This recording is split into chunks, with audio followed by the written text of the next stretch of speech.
From a distance, the house looked as if it were standing on the sea. The mountain roads that once wound through the hills were now submerged, and even the tall trees were nearly swallowed by the rising waters. Marine creatures swam freely through what used to be forests and highways, while Nyonya and Harry's small boat drifted slowly above them. Nyonya had been using her magical energy to move the boat forward, but before long, her strength was completely drained. Overcome with exhaustion, she collapsed into a deep sleep. Not wanting to disturb her, Harry slipped into the water and began pushing the boat himself.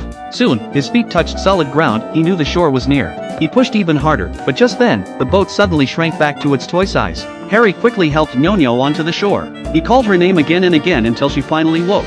Relieved to see she was alright, Harry went to search for his mother. Her car was there, but she was nowhere to be found. Overwhelmed, Harry began to cry. Nyonya, who had never seen tears before, watched with curiosity as water streamed from his eyes. Wiping his tears, Harry took Nyonya's hand and continued forward, hoping his mother was just ahead. As they entered a dark tunnel, Harry held Nyonya's hand tightly and told her not to let go. But after only a few steps, her hand began to shrink in his. Harry turned and saw Nyonya slowly transforming back into a golden fish. He scooped her up and ran toward the water, desperately trying to revive her by giving her water, but it was no use. She had fully turned back into a fish. Just as Harry called her name, Nyonya's father appeared. He wanted to take her back.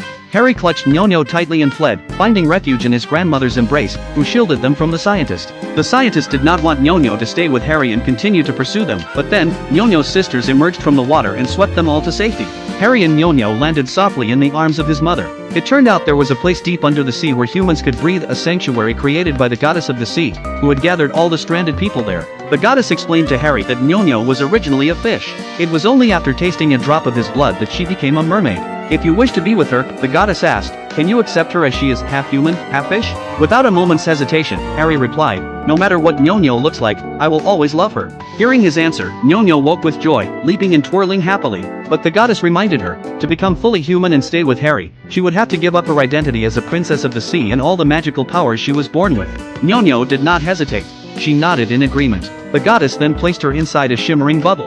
Once you reach the shore, she told Harry, a kiss will transform her into a human girl. With the goddess's blessing, the scientist finally relented. He entrusted Nyonya to Harry, explaining that he had feared his daughter would turn into sea foam if her love was not returned, a tragic fate for any sea princess who loved the wrong person. But now, he saw that Harry was someone worthy of her. Even before Harry could kiss the bubble, Nyonya could no longer wait. She rushed toward him with all her heart. And so, the sea lost a little princess, and by the young boy's side, there she was, fully human, fully his.